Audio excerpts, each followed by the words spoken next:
Hello বন্ধুরা, আজ আবারও চলে এসেছি একটি রেসিপি নিয়ে। আর আজকের রেসিপিটি হবে কালো কচু শাক। কালো কচুর শাক কিভাবে তৈরি করছি আপনারা শুরু থেকে শেষ পর্যন্ত দেখবেন। আশা করছি আপনাদেরও দেখে ভালো লাগবে। চলুন তাহলে শুরু করা যাক। দেখুন বন্ধুরা, আমি কালা কচুগুলোকে এইভাবে খোসা ছাড়িয়ে টুকরো টুকরো করে কেটে নিয়েছি। আর এখানে বেশ কিছুটা ছোলা আগের থেকেই ভিজিয়ে রেখেছি। গ্যাসটা ধরিয়ে একটি কড়াই বসিয়ে দিয়েছি। এবারে এর মধ্যে দিয়ে দিচ্ছি সামান্য একটু জল। এবারে দিয়ে দিচ্ছি ভিজিয়ে রাখা ছোলাগুলো। এবারে দিয়ে দিচ্ছি কেটে রাখা কচুগুলো। সবগুলো একসঙ্গে দিয়ে দিয়েছি। এবারে দিয়ে দিচ্ছি পরিমাণ মতো লবণ, সামান্য একটু হলুদ গুঁড়ো। সবগুলোকে এবারে ভালো করে মিশিয়ে নিচ্ছি।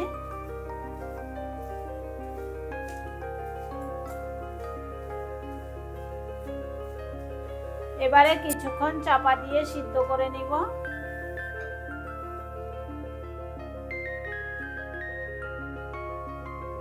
কিছুক্ষণ চাপা দিয়ে জাল করে নিলাম। এবারে চাপাটা খুলে নিচ্ছি।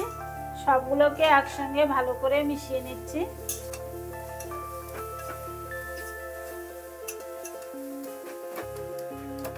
এবারে দিয়ে দিচ্ছি সামান্য একটু চিনি, বেশ কয়েকটা কাঁচা লঙ্কা চেরা। এইভাবে কিছুক্ষণ সময় ধরে নেড়ে চেড়ে রান্না করে নিব।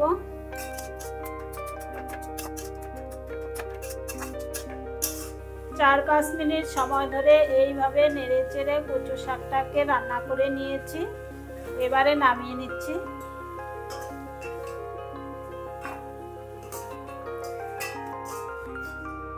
কড়াইটা পরিষ্কার করে আবারও বসিয়ে দিয়েছি। এবারে দিয়ে দিচ্ছি সরষের তেল। তেলটাকে ভালো করে গরম করে নিয়েছি। এবারে ফোড়নে দিয়ে দিচ্ছি 4টি শুকনো লঙ্কা, 4 টুকরো তেজপাতা। তেজপাতা শুকনো লঙ্কাটাকে ভালো করে ভেজে নিচ্ছি। তেজপাতা শুকনো লঙ্কাটা ভাজা হয়ে গেল।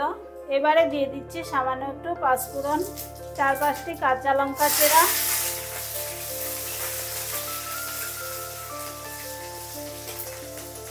ফোড়নটা ভাজা হয়ে গেল। এবারে দিয়ে দিচ্ছি সিদ্ধ করে রাখা কচু শাকগুলো। এবারে দিয়ে দিচ্ছি সামান্য একটু জিরা গুঁড়ো। সবগুলোকে এবারে একসঙ্গে ভালো করে মিশিয়ে নিচ্ছি। বন্ধুরা, এই কালো কচু শাকে কিন্তু প্রচুর পরিমাণে ভিটামিন এবং আয়রন থাকে। আমাদের শরীরে পুষ্টির জন্য এই কচু শাক কিন্তু প্রত্যেকেরই খাওয়া দরকার। এই কচু শাকগুলোতে কিন্তু কোনো রকম রাসায়নিক নেই। শাকটাকে এইভাবে অনবরত নেড়ে চেড়ে কিছুক্ষণ সময় ধরে রান্না করে নিব।